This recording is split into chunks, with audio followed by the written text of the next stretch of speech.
Hi நண்பர்களே, இப்போ நம்ம பார்க்க போகிறது வந்து பன்னீர் பிரியாணி தான். அதுக்கு தான் இப்போ நான் வந்து இதில் ஒரு கிளாஸ் அரிசி எடுத்துன்னுக்கிறோம், பாஸ்மதி அரிசி. இப்போ நம்ம இதே ஊற வச்சுக்கலாம். இது வந்து ஒரு கிளாஸ்க்கு இது வந்து 1/4 கிலோ. இப்போ இது வந்து நம்ம லைட்டாக கழுவிட்டு ஊற வச்சுக்கலாம் ஒரு 10 நிமிஷம்.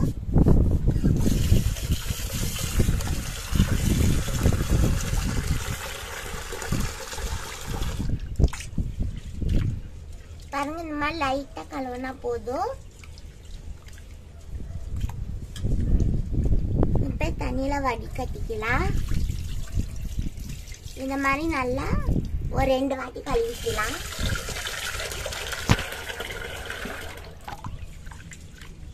ஃபர்ஸ்ட் ஒரு டைம் ஆச்சு, திரும்பி இன்னொரு டைம் இந்த மாதிரி கழுவி தண்ணியில கீழே ஊத்திடலாம். இப்போ நம்ம இதில் தண்ணி பிடிச்சி ஊற வச்சுக்கலாம். ஒரு 10 நிமிஷம் ஊறினா போதும். ஸ்டவ் பற்ற வச்சுன்னு இப்போ நம்ம வந்து இந்த மாதிரி ஒரு பாண்டுக்கலாம். இப்போ இதுக்கு வந்து நம்ம நெய் சேர்த்துக்கலாம். 1 டேபிள் ஸ்பூனு நெய் சேர்த்தின்னு இப்போ நம்ம வந்து பன்னீர் தான் வறுத்து எடுக்க போகிறோங்க, ஒரு ப்ரௌன் கலர் வர வரைக்கும். பாருங்க, நான் வந்து 100 கிராம் பன்னீர் எடுத்துன்னு போகிறோம். உங்களுக்கு தேவையான அளவு நீங்கள் அவ்வளோ வேணாலும் எடுத்துக்கலாம். நான் வந்து ஒரு 100 கிராம் எடுத்துன்னு கட் பண்ணின்னு நம்ம இப்படி ஒன்றா சேர்த்திக்கலாம். ஒன்றா சேர்த்திட்டு இது வந்து ஒரு 3லேருந்து ஒரு 4 நிமிஷம் நல்லா நம்ம ரோஸ்ட் பண்ணி எடுத்துக்கலாம். ப்ரௌன் லைட் ப்ரௌன் ஆனால் போதும். பாருங்க, இந்த மாதிரி ஒன்றா அப்படி நம்ம திருப்பி விட்டுக்கலாம். இப்போ வந்து நம்ம நான்ஸ்டிக் தவா எடுத்துக்கோன்னா இப்போ வந்து அடியில் பாருங்க பன்னீர் ஒட்டவே இல்லை. நம்மளுக்கு திருப்பூருக்கு ஈஸியாகிடுது. அதே நம்ம குக்கர் எடுத்துக்கோன்னா அடியில் ஒட்டும்.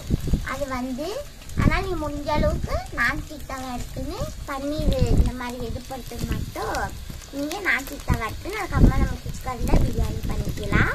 இந்த மாதிரி நான்ஸ்டிக் தவா எடுத்துக்காங்க. அப்போ பாரு பன்னீர் ஒட்டாது. நம்மளுக்கு பாருங்க நண்பர்களே, இந்த மாதிரி எல்லாம் ப்ரௌன் ஆகிருக்குது. இவ்வளோ ஆனால் போதும். இப்போ நம்ம இதே எடுத்து வச்சுக்கலாம். இந்த மீதிக்கிற நெய்யை வந்து நம்ம குக்கரில் சேர்த்து பிரியாணிக்கு யூஸ் பண்ணிக்கலாம். பாருங்க, இந்த மாதிரி குக்கர் ஒன்று எடுத்துக்காங்க. பாருங்க, பன்னீர் சேர்த்தணுங்க இல்லையா, அதுல இருந்து நெய் நம்ம சேர்த்துக்கலாம். வேஸ்ட் பண்ணுறது வேணாம். திரும்பியும் 1 டேபிள் ஸ்பூன் நெய் சேர்த்துக்கலாம். திரும்பி 1 டேபிள் ஸ்பூன் இது நம்ம நெய் சேர்த்தினாதான் இந்த பிரியாணி வந்து நம்மளுக்கு சூப்பர் டேஸ்ட்டில் கிடைக்கும். அதனால் முடிஞ்ச அளவுக்கு நீங்கள் நெய் சேர்த்திக்காங்க. 2 டேபிள் ஸ்பூனு நம்ம வந்து நெய் எண்ணெய் சேர்த்துறோங்க. பாருங்க, நான் ஒரு மராட்டி மொகு, பட்டை, பூவு, அதுக்கப்புறமா லவங்கம், அதுக்கப்புறமா சோம்பு ஒரு 1/4 ஸ்பூனு, அதுக்கப்புறமா கஸ்தூரி மெந்தி ஒரு அரை ஸ்பூனு, அப்புறமா ஒரு பலாவ் இலை, இதெல்லாம் நம்ம சேர்த்திடலாம். சேர்த்திட்டு அதுக்கப்புறமா நம்ம வெங்காயம் 1 போட்டுக்கலாம். ஒரே ஒரு வெங்காயம் போதும். வெங்காயம் 3-4 நிமிஷம் எல்லாம் வெதும்பட்டும். போட்டு ஒரு 2 நிமிஷம் ஆன பின்னாடி நம்ம புதினா வந்து ஒரு கொஞ்சம் 1/4 கை சேர்த்திட்டு அதுக்கப்புறம் 3 பச்சை மிளகாய் இதே மாதிரி கட் பண்ணி வச்சுட்டாங்க. 3 மிளகா சேர்த்துக்கலாம். இதெல்லாம் கொஞ்சம் ஒரு வெதும்பட்டு ஒரு 2 நிமிஷம். பாருங்க, இது நல்லா 3 நிமிஷம் ஆயிடுச்சு. இப்போ நம்ம வந்து இஞ்சி பூண்டு பேஸ்ட் வந்து 1 டேபிள் ஸ்பூன் சேர்த்துக்கலாம். சேர்த்து இது நல்லா கொஞ்சம் பச்சை வாசனை போகிற அளவுக்கு கொஞ்சம் எடுத்துட்டாங்க. 1 நிமிஷம் பச்சை வாசனை போன வரைக்கும் நம்ம 1 நிமிஷம் இது பண்ணால் போதும். பாருங்க, இப்போ போயிருக்குது நல்லா வாசனை. இப்போ நம்ம வந்து அடுத்த தக்காளி 1 குட்டி சைஸு தக்காளி, ஒரு தக்காளி கட் பண்ணி வச்சுருக்கிறோம். 1 சேர்த்துக்கலாம். நமக்கு தெரியும் இல்லையா, தக்காளி சாஃப்டாக இருக்கும் இல்லையா, அப்போ நம்ம வெந்தயத்துக்கு தான் அர்த்தம். அது வரைக்கும் கொஞ்சம் வெதும்பட்டோம். அடுத்து நம்ம காயெல்லாம் சேர்த்துக்கலாம். நாங்கள் வந்து பீன்ஸு, கேரட்டு, பட்டாணி எல்லாம் எடுத்து வச்சுன்னு போகிறோம். எல்லாம் கொஞ்சம் கொஞ்சம் கீழே வந்து நான் ஒரு அரை துண்டு எடுத்துன்னு பீன்ஸ் வந்து ஒரு 10, பட்டாணி வந்து ஒரு 1/4 கப்பு அது மாதிரி எடுத்துன்னு எல்லாம் கழுவி கட் பண்ணி தண்ணியில் போட்டு வச்சுன்னு காய் இதில் இது தக்காளி 2 பேர் நம்ம சேர்த்துக்கலாம் கொஞ்சம் சாப்பிட்டாங்க பின்னாடி பாருங்க நண்பர்களே தக்காளி சாப்பிட்டாங்க இப்போ பீன்ஸு கேரட்டு பட்டாணியெல்லாம் நம்ம சேர்த்துக்கலாம்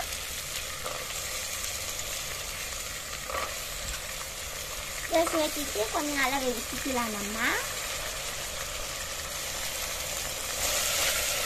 இந்த காய் வெடிப்பறக்குள்ளே நம்ம தேவையான அளவு உப்பு சேர்த்துக்கலாம் 1 டீஸ்பூன் உப்பு சேர்த்துறோம் நீங்கள் தேவையான அளவு சேர்த்துக்கலாங்க நான் வந்து இந்த அளவுலேயே பண்ணால் 1 ஸ்பூன் போதும் நம்மளுக்கு 1 டீஸ்பூனு உப்பு சேர்த்து நம்ம நல்லா வெடிச்சிக்கலாம் இப்போ நம்ம அப்போவே அரிசி ஊற வச்சு மீறி அதை வடிகட்டி நம்ம வச்சுக்கலாம் ஊறந்து போதும் அடுத்து நம்ம கரம் மசாலா போட்டுக்கலாம் இது வந்து 1 ஸ்பூன் இது டீஸ்பூனில்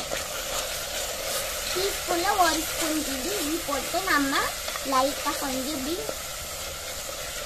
நல்லா வதக்கிக்கலாம் அதுக்கப்புறமா நம்ம இப்போ தண்ணி சேர்த்துக்கலாம் நான் வந்து 1.5 கிளாஸ் தண்ணி சேர்க்க போகிறோம் இதுக்கு 1.5 கிளாஸ் சேர்த்துக்கிறோம் 1 கிளாஸ் அடிச்சுட்டு 1.5 கிளாஸ் தண்ணி நம்மளுக்கு போதும் பாருங்க 1.5 கிளாஸு இப்போ இப்படி லைட்டாக அப்படி கிளறிட்டு இருக்காங்க அடுத்து நம்ம வந்து தயிர் சேர்த்துட்டு போகிறோங்க 1 டேபிள் ஸ்பூனுக்கு இது தயிர்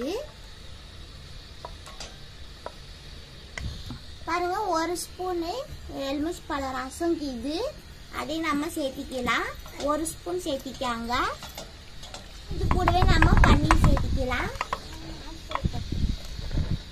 பாருங்க பன்னீர் போட்டுட்டு அப்புறமா நம்ம அரிசி வச்சுருந்தோங்க அரிசி நம்ம சேர்த்திக்கலாம்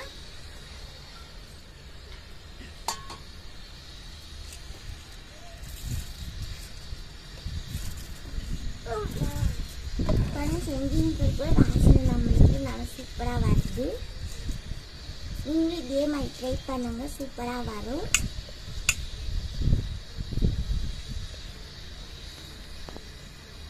இப்படி நம்ம லைட்டாக மிக்ஸ் பண்ணி விட்டுக்கலாம் ரொம்ப மிக்ஸ் பண்ண வேணாம் நம்ம பன்னீர் சேர்த்திங் பாருங்க இல்லையா அதனால பாருங்க நம்ம லைட்டாக மிக்ஸ் பண்ணிட்டு லாஸ்ட்டு உப்பு காரம் டேஸ்ட் பார்த்துக்கலாம் கரெக்டாக இருக்குதான்னு அப்படி இல்லைன்னா நம்ம கூட குறைந்தா கொஞ்சம் நம்ம ஆட் பண்ணிக்கலாம் நம்ம வந்து குக்கர் மூடி போட்டுக்கலாம் 2 விசில் விட்டுக்கலாம்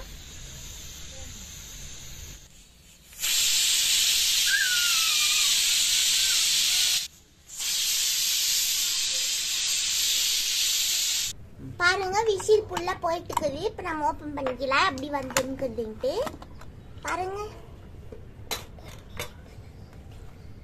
நல்ல வாசனையும் குக்கர் ஓபன் பண்ண நல்லா இருக்குது வாசனையும் இந்த மாதிரி வந்துருக்குது இப்போ நம்ம வந்து இதுல மாட்டிக்கலாம் சூப்பரா ரெடியா இருக்குது நீங்களும் இதே மாதிரி செஞ்சு பாருங்க இது ஒரு லஞ்ச் பாக்ஸ்ல குழந்தைங்களுக்கு கொடுத்து விடலாம் நீங்களும் இதே மாதிரி செஞ்சு பாருங்க செஞ்சு பார்த்துட்டு பிடிச்சிருந்தா சப்ஸ்கிரைப் பண்ணுங்க லைக் பண்ணுங்க கமெண்ட் பண்ணுங்க உங்களிடம் இந்த விடை பெற்றுக் கொள்கிறேன் நன்றி வணக்கம்